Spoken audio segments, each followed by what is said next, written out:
শীত পড়তেই শুরু হয়েছে খেজুর গুড় উৎপাদনের কাজ। যথেষ্ট খাটনি করে খেজুর গাছের রস থেকে তৈরি করা হচ্ছে গুড়। এমনই ছবি লক্ষ্য করা গেল পুরাতন মালদার যাত্রাডাঙ্গা গ্রাম পঞ্চায়েতের দুর্গাপুর ও ঈশ্বরগঞ্জ গ্রামে। দীর্ঘ বছর ধরে এই গ্রামের 18টি পরিবার খেজুর গুড় তৈরি করে আসছে। আসলে শীত আর নলেন গুড় যেন একে অপরের পরিপূরক। পুরানো দিনে এই শীতের সকালে বাড়ির সামনে রাস্তা দিয়ে ফেরিওয়ালারা আওয়াজ তুলে যেত, খেজুর গুড় চাই, পাটালি গুড় চাই।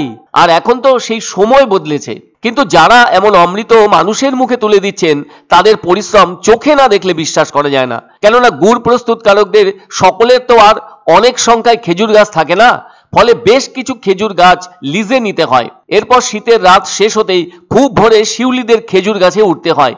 সূর্যের দেখা মেলার আগে সেই সব রস ঘরে নিয়ে আসতে হয়। এরপর সেই রস পরতে পরতে জাল করতে হয়। সেই সাথে খেয়ালও রাখতে হয় একটা বড় উনুন বানিয়ে তার উপর চওড়া বড় ট্রের ভেতর সংগ্রহ করে আনা খেজুরের রস ঢেলে দিতে হয়। এরপর চলতে থাকে জাল আর নাড়াচাড়া করা। অভিজ্ঞ চোখে বুঝতে সহজ হয় রস জাল করার কাজটা ঠিক হচ্ছে কিনা। ঠিকমতো গুড় জাল হয়ে গেলে বিভিন্ন মাপের পাত্রে সেই গরম তরল গুড় ধীরে ধীরে ঢেলে দেওয়া হয়। কিছুটা সময় পর তার ঠান্ডা হয়ে শক্ত হলে খেজুর গুড়ে পরিণত হয়। আবার সেই জাল দেওয়া তরল গুড়ের একটা অংশ ঠিকঠাক মতো সংগ্রহ করতে হয়, যা নলেন গুড় হিসেবে পরিচিত।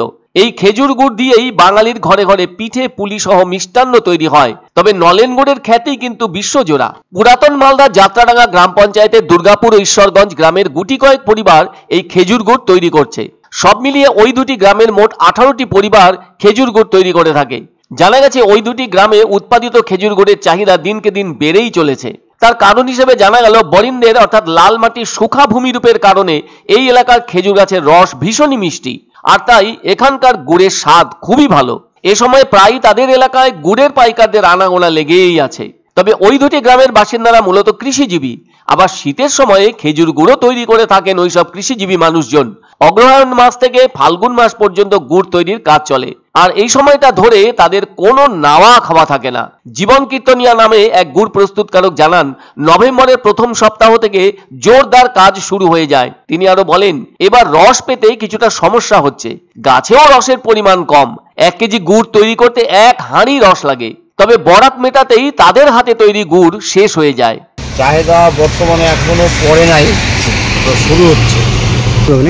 রেট মোটামুটি আমরা 350 চাই, তার কাছ থেকে যা নেওয়া যায় তা চাইছি। এখন বর্তমানে আমরা একটা জিনিস চাইছি যে আমাদের প্রত্যেকে ছোটখাটো যদি একটা ঘর দিয়ে দিত ছোট করে, তাহলে আমাদের এই রস জাল দেওয়াটা অসুবিধা হতো না। বৃষ্টি টিষ্টি হলে এই গুড় আমাদের এখানে এসে টাউন থেকে এসে তারা মানে ভালো গুড় খায়, তারা এসে নিয়ে যায় এবং বাইরেও চলে যায়। দিল্লি, হায়দ্রাবাদ বিভিন্ন জায়গায় চলে যায়।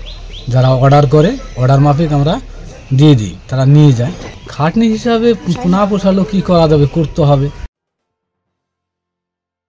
পছন্দসই সেরা খাবার খেতে হলে সোজা চলে আসুন রুচিসম্মত আধুনিক মানের রেস্টুরেন্ট রাজদরবারে। কেননা এখানেই আপনারা পাবেন ভোজনের রাজকীয় অনুভূতি। শুধু পুজোর সময়ই নয়, সারা বছরই রকমারি খাবার সরবরাহ করাই এই রেস্টুরেন্টের আভিজাত্য। আমাদের ঠিকানা রাজদরবার, রাহুতবাড়ি, বাবুপাড়া, জলপাইগুড়ি। ধামাকা ধামাকা ধামাকা!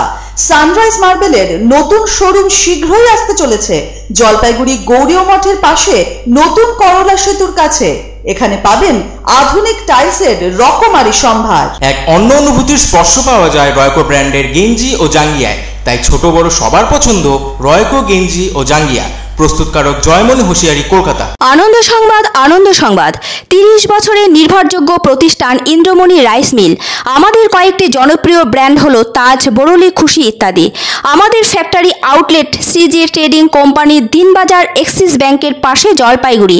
এখানে সুলভ মূল্যে গুণগত মানের সব ধরনের চাল পাওয়া যায়। Phone number 9547029475।